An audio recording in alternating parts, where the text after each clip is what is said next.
All right, so here, what we're going to do is we're going to look at the trig functions at specific angles. I mean, so far we've looked at examples, for instance, sine of theta was equal to something, or cosine of theta was equal to something, and so on. But we never said, well, we never took the case when theta was a specific angle. For instance, what would sine of 30 degrees, what would that actually equal to? Or what would cosine of 60 degrees be equal to? What we're going to do is see what those values would be. And first, we're actually going to consider 45 degrees. Now, really, to accomplish all of this, you have to look at special triangles. Okay, so here, what we're going to do is we're going to consider an isosceles right triangle. So let me see if I can draw that. So we have this and this. We have a triangle here.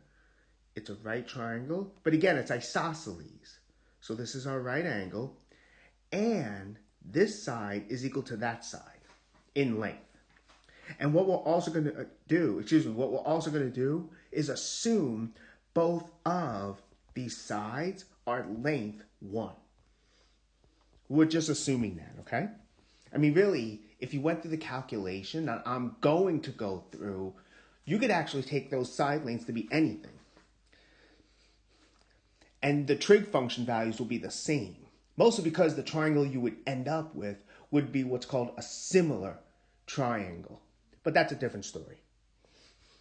Anyway, since we have two sides, each of length 1, well, by Pythagorean's theorem, if this is C, which is actually, you know what? Let me call this the hypotenuse.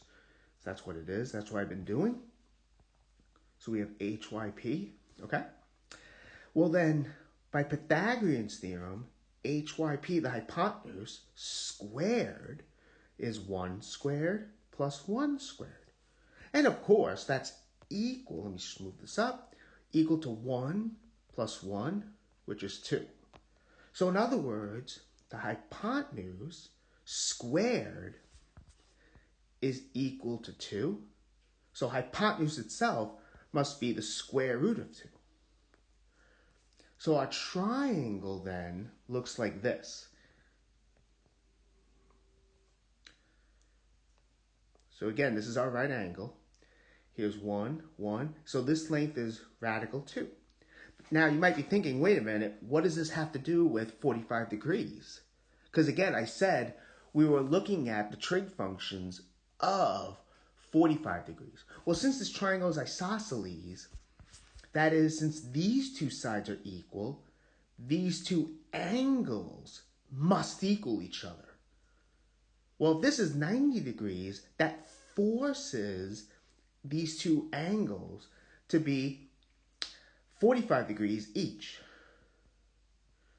Like so. So these are each, 45 degrees. So because of that, we now have a right triangle. One of the angles, in fact, two of them actually, are 45 degrees. Now we can get the trig functions at 45 degrees. And if you went back to some identities we saw already, it's really enough to get sine and cosine of 45 degrees because all the trig functions can be expressed in terms of sine and cosine. So sine of 45 degrees, it really doesn't matter which angle you use, okay? So that's opposite over hypotenuse. If I use this angle up here, I would have opposite, which is still 1 over hypotenuse. So either way, we're going to get 1 over the square root of 2. What about cosine? Well, cosine of 45 degrees, same idea, right? Again, we're using this angle that's adjacent over hypotenuse. So in this case, we're going to get 1 over radical 2. So in this case, sine and cosine are actually equal to each other. And again, you can get the other trig functions easily. For instance, we know that tangent of any angle is sine over cosine. So tangent of 45 degrees is sine of 45 degrees divided by cosine of 45 degrees. So in this case, since they're both equal, we're just going to get 1. And you can keep doing this to get the other trig functions. Those are the values we have up here. This triangle we'll get to in a minute. Actually, let me erase this. Okay, so you got a sneak peek at what's coming next. So we have these values here. How did they get radical 2 over 2? Because before I wrote 1 over radical 2, I just rationalized the denominator. I mean, 1 over radical 2 is correct. Don't get me wrong. But a lot of people, what they like to do is to rationalize. So this is the same thing as rationalizing the denominator, which again means you basically want the denominator to not have a radical in it. So what I'm going to do is multiply top and bottom by radical 2, like so.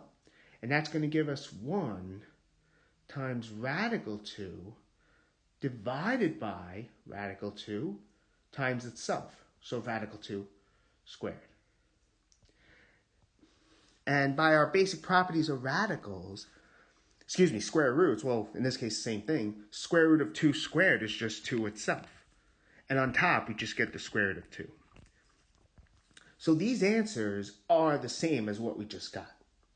And again, here, this is 45 degrees in radians. We saw how to convert degrees to radians. And that's really what I have here. That's all.